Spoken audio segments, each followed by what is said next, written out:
This Marvel Rivals tips video is stacked with cool gameplay tricks, really useful settings tips, secret ways to get skins and cosmetics for cheaper or entirely free, and a bunch of other information you'll really want to know to not only make yourself better at the game, but to make sure you're having more fun. I'll start with some settings tips, and then we'll look at some secret things in game to get you skins cheaper and special cosmetics, and then we'll look at some really useful gameplay tips. Right, the first thing we're going to start with is a couple of settings options that will really help you out massively.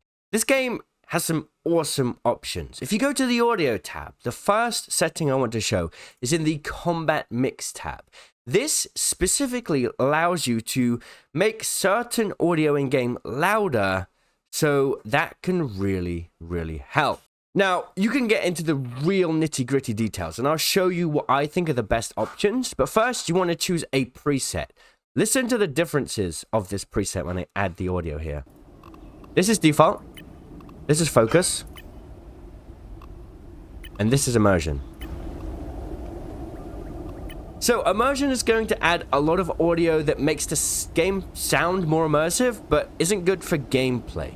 Obviously, the best choice is focus if you care about hearing everything that's important to doing better in the game. And this is going to allow you to have less confusion when things are going on all around you. Now, you can take this further. You have a specific volume level for when you deal damage. Venom, when you deal damage to enemies, you can adjust the volume of that. I like 4 personally. Now, the most important one, in my opinion, is the damage volume level. You can adjust how loud the sound effect is for when you take damage. I've maxed that. Usually it's 3, but I've put that to 5. So you know exactly when you're taking damage. This is Superhero. This is going to make sure that taking damage is one of the most clearest sound effects in the game. You can also adjust the volume of when you heal someone and when you're being healed, which can be useful as well. I like to lower the announcer volume. So when the announcer says certain things in game, it can kind of become a little too loud and overlap other important sounds. So turning that down is useful. Now, by default, these 2 options are actually turned off. Knockout sound cue. So if a teammate is killed or an enemy is killed, it can have different announcer sounds. Now, personally, I like to have this one on. Announce when a teammate is KO'd, because sometimes a teammate may run off on their own and you don't even notice that they died. So this, to me personally, is quite useful, and you can adjust the volume level of that. Another important one is you can adjust the volume of when you hit an enemy. Now, I've got it on the default setting, but I do actually like to lower this one, material layer volume. So for example, when you hit something like Captain America's shield, personally, that sound effect is a bit too loud for my liking, so I turn that down a little bit. Now, before we get into some really cool hero-specific settings that are really going to help you play a lot better and be less frustrated with silly things happening, let's first take a look at some pretty cool things. If you go to the keyboard section, you have HUD, reticle. You've got a lot of customization on how your reticle looks. You can change many different things like the blur, the opacity levels, the width, the length of the crosshair style, so many other things. Now, you'll probably want to find something that works for you, but one of the most important things is the color of the crosshair. Now, with enemies default being highlighted in red, personally, I like a nice yellow, but you can even scroll down and customize it completely to any color you want. And you can find the RGB code or color hex code online, and you even have color hues and brightness and saturation. There's so much crosshair customization hidden within the menus, and you can even go further to adjust the dot. Let's say you got a crosshair, you can adjust the dot and then the crosshair. So for example, right now, the dot is very clear, and the crosshair itself is just a little bit less clear. Now, you could go even further, right? What if we want the crosshair opacity to be very low? So we can just about see the crosshair, but mostly just see the dot, right? And then you can even go further and change so many other things, like the angle of the crosshair. There is so much customization here. You can turn off animations. I like to have it on, personally. But this is the kind of crosshair I like. Although, personally, I'd rather a yellow color, because I think that kind of stands out on red enemies. Now, one more thing before we get into more specific hero-based settings, which I think are really, really important. If you go to accessibility, you also have control of how enemies look and the color of their name and their health bar. Now, the default settings are already pretty good, but I do have a bit of a problem with the default settings. Default, the overshield that players can have is almost the same color as ally health bars. And blue is a color that I always kind of associate with teammates. So when I see say a Venom with almost 0 health but a massive overshield, it makes me think that that's an ally for a split second. So to change that, we can go like this. And personally, this for me is better. So whenever I see pink, which is a color that's separate to any other color when it comes to distinguishing health bars, I know that means shield. Alright, now we're going to look at specific settings that are going to help you really master and have less frustration when playing certain heroes, starting with web slinging heroes. Right, to do this, first you need to go to settings, keyboard, and then select the specific hero, and this will open up specific options for each and every hero, starting with Venom and Spider-Man. Now I'm happy with my reticle, so I'm going to kind of close down all these extra settings so my UI looks a little cleaner. This one here, easy swing, is so important. By default, this is on, but personally, I think you should turn this off. Let me show you what happens when you have easy swing on first. Let's say I want to grapple this, right? And I'm gonna swing. Look what happens. I grapple to almost the nearest thing in front of me. Now, if you're a very new player that just wants to swing around without thinking, maybe that's a good thing. But I didn't want to swing up there, and easy swing messed me up. So we can turn this off, and now, let's say I want to swing off this thing. There we go. I've got it, right? I can have more control over the things that I swing off and have more control of the direction I swing in, which is really important. And if you accidentally swing but don't hit something, when you have easy swing turned off, you'll just do this and you won't waste your cooldown, which is really, really handy. This same setting is also on Spider-Man. However, it's called something different. It is called automatic swing. When enabled, the ability will automatically select available grappling points. So once again, I'd rather turn this off. I like hold to swing on as well. Here's another really important setting for almost any wall running or wall crawling character. Let's just showcase it on Jeff the Landshark first. And unfortunately, you will need to change this for every single character.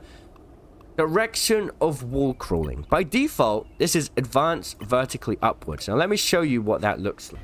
So when you want to go to a wall, now you can move around in the direction that you want to, right? And that's nice.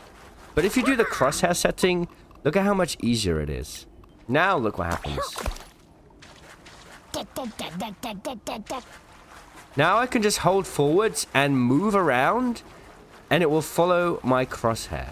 Instead of having to use all different movement directions, for me personally, this is a lot easier, and especially if you're on a controller, this style of movement is going to be a lot more precise on moving around, and it's a lot easier to get a hang of. Now, one more setting, if you are a healer or you like playing healers, go to settings, and then once again to keyboard, and then click on any healer. This setting here is really useful, and you will need to turn this on for every single healer. Healing reticle feedback. Enable a special animation on the reticle when healing. So let me showcase what it looks like by default. So by default, you can see that you're healing, and it is pretty obvious. But by turning it on, it does provide a little bit more information when you're really far away. Like, let's say, for example, you're playing someone like Luna Snow, where your main attack is a heal and a damage, right? Let's say we got an angle like this or something. I know I'm doing damage now. On damage, heal, damage, heal. It's a lot more clear of what I'm doing. Also, one more thing I would say before we get into some more gameplay-based tips and secrets in the menu to get free skins and a bunch of other cool things. Whoever you like to play, choose that character when you go into the settings and see if there are any specific abilities for that character. For example, let's choose Luna Snow. Luna Snow has a bunch of options specifically for her. And you can also customize the keybinds specifically for each and every character. Just remember, if you want to do anything for everyone, for global settings, you need to click all heroes first.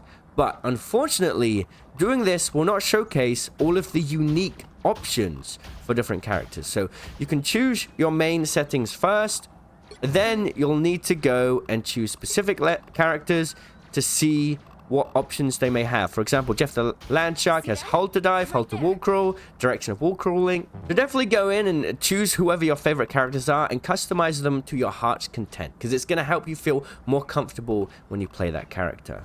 A couple more audio settings before we move on to some really awesome game tips. Firstly, I feel like turning down the in-game voice volume is important. Yeah, there are important voice cues, for example, when different characters activate their ultimates, but it can overlap more important sounds. And then, 3D enhancement can be pretty good if you play with headphones. Turn this on to improve sound directionality and help pinpoint sources. So this is going to help you to know where enemies are based on basically spatial audio. It's basically spatial audio.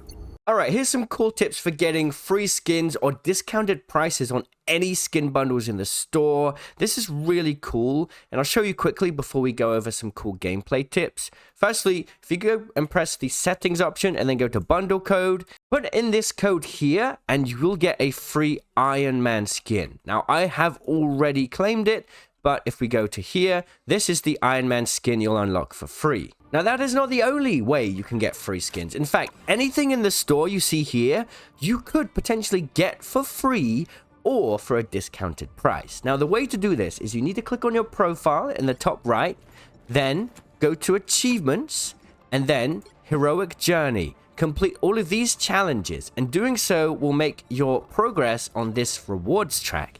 This currency here is the universal currency in Marvel Rivals, and by doing this reward track, you'll get about 1,100. Now, as you can see, most of the skins cost about 1,800, so 1,100 will not be enough to get one skin, but it doesn't stop there. If you go to the Season tab, even if you don't spend money on the Battle Pass, you can indeed get some free currencies. For example, you can get 100 here, you can get another 100 here, and then if you also go to the missions section, you will find some opportunities to get free currency there as well. In the events section, this will have different challenges as the season progresses, so keep an eye out on that. And there is one more way to unlock more currency that I think a lot of people didn't see. If you go to the settings and click community, you'll be able to get an extra 100 for linking your Discord account, and you can also get 300 units per friend that you invite to the game. Now, it does say here, step 3, when a friend reaches level 10, you can gain an assemble reward. This unique reward can only be claimed once. So I think you can only get 300 units for this. Now, okay, now one final thing before we go over actual gameplay tips, because I thought this was really cool, and I think a lot of people didn't even notice this was a thing. It is specific hero leveling, which comes with some pretty awesome unique rewards. Let's choose Jeff the Landshark. If you go to the proficiency tab, you'll see these repeatable challenges. You can complete these challenges over and over again. Doing so will progress you towards different levels for that character, and that will unlock specific rewards. So you have Agent, Knight, Captain, Centurion, and Lord. Those are the levels for or ranks for each hero. Now, if you reach Captain, you get a different KO prompt on screen. It's really awesome. But what's really cool is the final reward actually changes the avatar at the bottom of your screen to something else, which is really, really awesome. Now, it's time for some gameplay tips. These gameplay tips are designed to make the game less frustrating if you're new to the game and help you to just kind of skip over the first couple hours of gameplay so that you're more ready to just jump in and have fun. Now, the first couple things are pretty obvious for anyone that's played these kind of games before, but there are ultimate voice lines. Every single hero will shout out something when their ultimate is active. So when you hear somebody shout out, think about what character it is and how that could affect the gameplay. It could be an enemy or it could be your teammate, so keep that in mind. Next thing, there is a very, very clear sound when you're on critical health, when you're about to die. So if you hear that, yeah, you need to get behind cover as soon as possible or get to your healer or you're probably going to die. Now, here's one thing that's going to help you kind of remove a lot of frustration in this game. And it's really, really important. In fact, the game doesn't really tell you in the menu. You won't really know this unless you go to the official website. Now, what I'm talking about is damage fall off. And this is really important for you to learn. Let's get up nice and close, 5 meters. Let's see how much damage we do. Okay. 10 meters. Okay. 15. Okay. 20. Okay. 25. And then 30.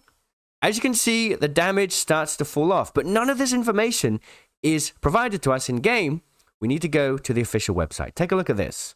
So if we go to the hero section on marvelrivals.com and let's say choose the Punisher. If we go down to his abilities, we can actually see fall off, damage fall off. Fall off begins at 20 meters, decreasing to 70% at 40 meters. Let's then take a look at, say, Psylocke. Damage fall-off begins at 15 meters, decreasing to 60% at 30 meters. So basically, what's important to learn is damage fall-off will affect your damage massively in this game. So you want to understand your effective range for different heroes and try not to be too far away. If you're too far away, you will not do much damage. And surprisingly, this does even happen on Black Widow, who has a sniper. Take a look at this. Damage fall-off. You do 50% damage at 20 meters or more. Let's see that in game. So here is the damage before the 20 meter mark. One body shot. It's about half health. But if we go past 20 meters, look now. It's a lot less. So this is so important to know in Marvel Rivals. Now, this tip is going to help you massively. It's going to change everything about the way you interact with this game and remove a lot of frustration. If you're wondering, why am I always dying all the time and I can't even get any kills for myself, this will help explain a lot. Marvel Rivals is a third-person shooter game, but if you look carefully, look at how the character is positioned based on the crosshair. The crosshair is where you can shoot, right? It's right in the center of your screen, and the character is to the left of the screen. So, what this means is if I peek from the left side of my screen, right? I'm peeking out to the right, okay? As soon as I can shoot, the enemies are going to see just a tiny bit of my arm. Like, I can shoot as long as my gun is past his cover, but they can only shoot my arm, right? But if we do it from the other side and we peek from going out to the left, can't shoot, can't shoot, can't shoot, can't shoot, can't shoot. Now I can start shooting, but my whole body is out of cover. What this means is if you want to be more efficient in this game at not dying and having more fun by doing so, try to always think about peeking out right side of cover. That way, you're going to have a little bit of your body showing instead of all of it. And try not to peek out from this side of cover, because then all of your body will show before you can shoot. Now, there's no crouching in this game, but that doesn't mean you can't get good angles as well. There's a lot of verticality in this game, so holding an angle like this will be more efficient than holding an angle like this. So think about how your body appears to other players, and it's going to help you massively. Another huge thing about Marvel Rivals is the destructibility of a lot of the map. Now, learning what you can destroy and what you can't is going to help out massively for creating new sight lines and new ways to traverse through the map quickly. Speaking of traversing through the map quickly, there is a lot of interesting momentum-based movement in this game. So let's put Punisher's zipline down, okay? By default, if you equip the zipline, this is the kind of speed you'll get, right? However, if you jump off the zipline, once you've got momentum, look how far you can go. And then that works for many different abilities. High-level example would be Spider-Man's web sling into a bunny hop. Look at this. Pretty cool. Hard to master, but you can carry momentum with different abilities, getting more movement and distance than you would otherwise be able to. Really cool. So there we go, a bunch of Marvel Rivals settings, tips, and secrets. If you found this video useful, make sure to subscribe so you can see more of my content. I appreciate all the support. I'll see you in the comments. Cheerio.